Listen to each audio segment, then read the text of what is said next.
"Get out," Sophia hissed at the backyard gathering, one I'd silently funded. "You were never one of us." "Fine," I replied coolly, then canceled the venue, cut off their tuition payments, and shut down every financial lifeline. "My name's Lucas, I'm 34, and for 6 years, I've been the invisible backbone of my extended family's fragile stability. It started small, covering a phone bill, paying for a school trip. But it spiraled into me handling their rent, car loans, my nephew's private school fees, and bailing them out of constant financial crises. I barely saw my nephew, Liam, except at his birthday parties, yet I kept writing checks. I'm not rich, just better at budgeting than most of my relatives. When I landed a solid tech job across the country, I thought helping was what family did. But there's a difference between support and being used, and I crossed that line without noticing last weekend. I flew back home, thinking it was for my dad's birthday party. That's what they'd told me. I covered my flight, booked a small Airbnb since my old room was now a storage space for art supplies, and even bought Liam, my 16-year-old nephew, a designer jacket he'd been showing off online. He'd dropped hints on social media, and I noticed. He tagged me in posts about trendy sneakers, calling it his vision board. I knew he was manipulating me, but I told myself he was just a kid trying to fit in. I was wrong. When I arrived at the backyard event, streamers swaying, music blasting, a towering cake with blue icing, the truth hit me hard. This wasn't for my dad. It was a grand celebration for Liam's acceptance into an exclusive music academy, one I'd helped him get into by writing his recommendation letter and paying for his audition prep. A video montage played on a big screen by the deck, but my name was absent. Instead, I walked into a carefully curated family performance. My brother Nathan, Liam's dad, stood in the spotlight, glass raised, boasting about their sacrifices for Liam's success. His wife, Claire, wiped away staged tears, acting like she'd mentored Liam every step. No one had told me about this party. Before I could process it, someone handed me a drink and told me to smile for a photo. I plastered on the same fake grin I'd worn for years. At reunions I wasn't invited to, weddings I funded but barely attended. Nathan slapped my back, a little too hard. "Look who made it," he said with a smirk. "Right on time for the big reveal." Liam strolled over, the jacket I'd bought draped over his shoulder like a prize. In front of the family and some neighbors, he rolled his eyes and said, "You're only here because you pay for everything." A few people chuckled, others looked away, uncomfortable. Nathan grinned and added, "He knows his role, right, Lucas?" Something in me broke. Not loudly, but completely. I sipped my drink, face neutral, watching the ice melt until my hands steadied. The night blurred, clinking glasses, forced hugs, shallow praise. No one asked about my life, my career, or where I was staying. I was a prop in a show I'd unknowingly bankrolled. As the music thumped and people danced, I slipped inside. Past a table stacked with gifts, I grabbed my bag, pulled out my laptop, and sat in a shadowy corner of the dining room. Calmly. Deliberately, I logged into my accounts and started dismantling things. The joint account for Nathan's car payments, terminated. The auto payments for Liam's tuition, stopped. Every subscription, from streaming services to their internet plans, I canceled one by one. I sent brief emails to their landlord, utility companies, and even the service delivering Liam's designer sunglasses. All shut off. Then I pulled an envelope from my bag. Inside, I placed a printed document I'd prepared weeks earlier, listing every dollar I'd given them over 6 years. At the bottom, in neat handwriting, I wrote, "This ends here, Lucas." I left it on the kitchen table and walked out. The party carried on. No one noticed I was gone. The next morning, my phone exploded. 52 notifications in minutes. Calls, texts from Nathan, Dad, Claire, even Liam. I ignored them, turned off my phone, and caught my flight home. The voicemails flooded in, growing angrier. Nathan's first message was smooth, almost condescending. "Hey, Lucas, saw your note. A bit dramatic, don't you think?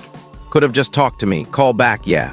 5 minutes later, Claire's voice quivering like she was on the verge of tears. "Lucas, why would you do this? Liam's crushed. Do you know what this does to him? We trusted you. You were family." By noon, the tone shifted, Nathan again yelling, "You think you can just walk away after everything we've built? Liam's school starts in 2 weeks, Lucas, 2 weeks. And you pull this now?" The messages kept coming, less like family, more like desperate clients begging a bank not to foreclose. But I was done. I powered off my phone, got a new work-only number, and told HR I needed a personal leave. They didn't question it. I hadn't taken a day off in years. For the first time in ages, I wasn't obsessively checking my accounts. skipping doctor appointments, or canceling plans to cover someone else's chaos. I wasn't ensuring Liam got a new laptop every year or propping up Nathan's fantasy that his freelance graphic design was a real business. The peace was temporary. 2 days later, Dad called. I didn't answer, but listened to his voicemail. "Lucas, son, I think there's been a misunderstanding. Your brother's under pressure. Liam's at a delicate age. Let's sit down as a family and work this out. You're better than this." That phrase, "you're better than this," lingered, not because it was true, but because I realized what he meant. I was supposed to be the one who never fought back, who kept giving even when it bled me dry, who stayed quiet. He didn't ask how I was. Not once a week passed, then two. Overdue notices in Nathan's name flooded my inbox. The bank flagged the lease I'd co-signed as unpaid. Liam's school sent polite reminders about his tuition. I ignored them all. They'd figure it out or they wouldn't. It wasn't my problem anymore. Then came the email that turned my frustration into a quiet fury from Liam. Subject: "Seriously?" No greeting, just, "You said you'd always be there. Guess that was a lie. We'll manage without you." I blocked him. I stared at the screen, not hurt, but stunned by the sheer audacity. No apology. Just a teenager's venom, typed on a phone I'd paid for, in a house I'd helped keep afloat. After a party I never agreed to fund. I almost laughed. Instead, I opened an old shared cloud folder I'd set up for family photos and documents. I changed the password and recovery email, but left one file scanned PDF titled, "You're welcome." Inside, every receipt from 6 years, $124,000 in rent, bills, tuition, gifts, emergency loans. At the bottom in bold, "A bank only stays open when it's respected." No one replied, but I knew they saw it. Days later, someone knocked on my apartment door. I hadn't shared my address, but Nathan got it from a cousin who'd visited once. I didn't open it, just watched through the peephole as he stood there holding a crumpled envelope. He didn't knock again, just left it on the floor and walked away.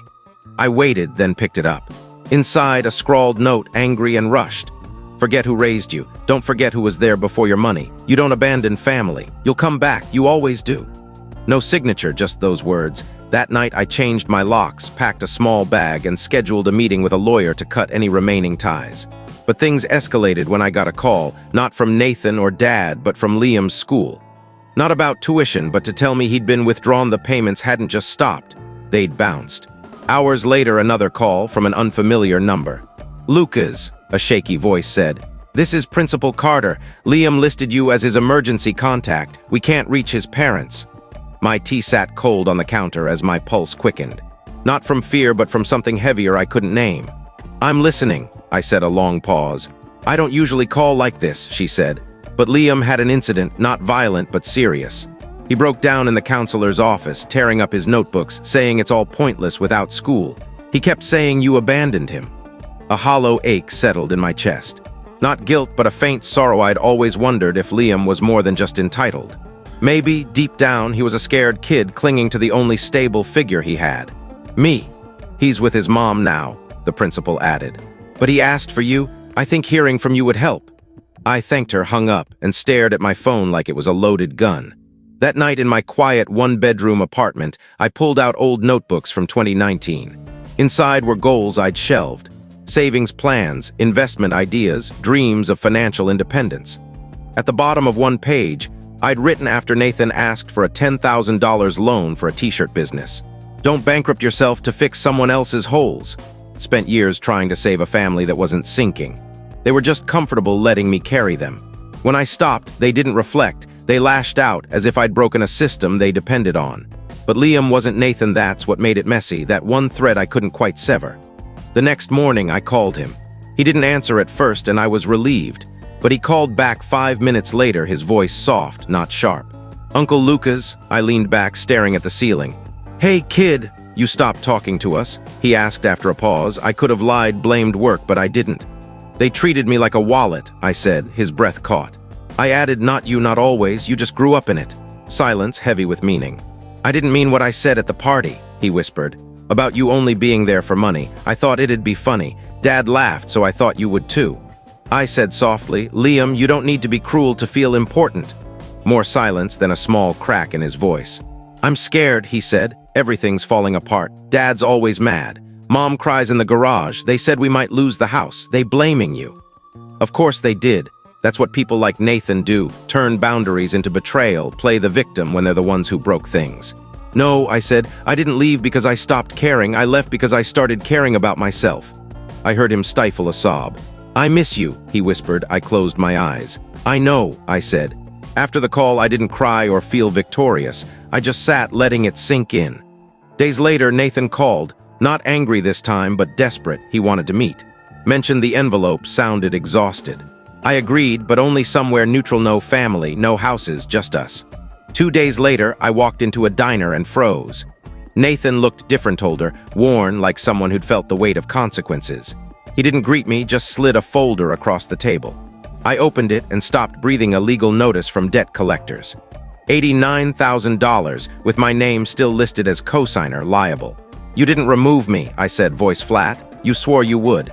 Nathan fidgeted, eyes red, hands shaky. I meant to, he mumbled. We thought you'd come back. The words hung there, heavy with his delusion. You thought I'd come back, I repeated, so you left me tied to your debt, hoping I'd cave. He nodded weakly. I didn't think it'd get this bad. No, I said, you just didn't care if it did. I leaned back, arms crossed, letting the silence weigh on him.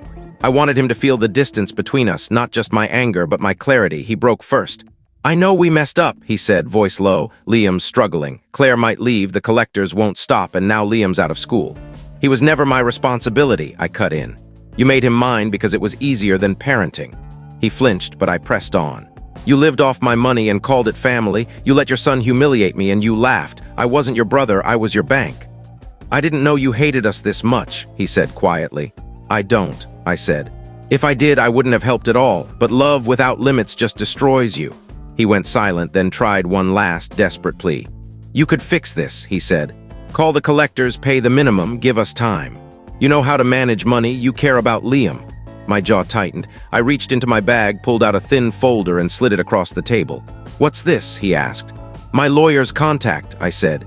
And a notice that I'm legally severing all ties to your accounts, plus a list of what you owe me with interest. Nathan stared at the folder like it was his undoing. You're serious, he whispered. I am, I said, standing. You're trying to guilt me into saving you, but I didn't make this mess. I just paid for it. He didn't speak, didn't follow me. He just sat, staring at the folder. It took 3 months of legal battles, bank forms, and a signed affidavit. But I got my name off the loan. It cost more than I wanted, but the freedom was worth it. I filed a claim for what they owed me, knowing I'd never see most of it. The principle mattered more than the money. During that time, Liam emailed me from a new school, AITA public arts program, less prestigious but decent. Subject, I'm sorry. His message was short, genuine. I didn't realize what you did for us until it was gone. I hope I can make you proud someday. Thank you for more than I earned.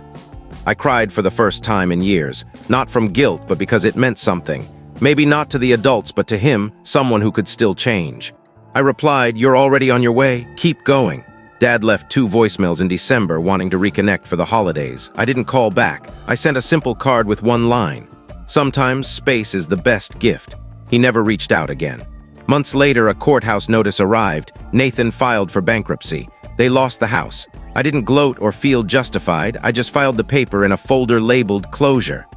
As for me, I moved forward. I got a better job, found a small group of friends who didn't need my money to care. I started traveling, Rome, Tokyo, Montreal for myself. I launched a blog about financial independence and breaking free from toxic family patterns. My first post went viral with thousands commenting. I thought I was alone. Thank you for showing me it's okay to walk away. I wonder if Nathan saw it. Part of me hopes he did. My revenge wasn't loud or cruel. It was quiet, deliberate. I stopped letting people treat my peace like pocket change. And that finally was enough. So what are your thoughts on this story? Do you agree with what happened, or do you see it differently? Let us know your opinion in the comments. We'd love to hear from you. And if you enjoyed the video, make sure to give it a like, subscribe to the channel, and hit the bell icon so you don't miss any of our upcoming stories. See you in the next one.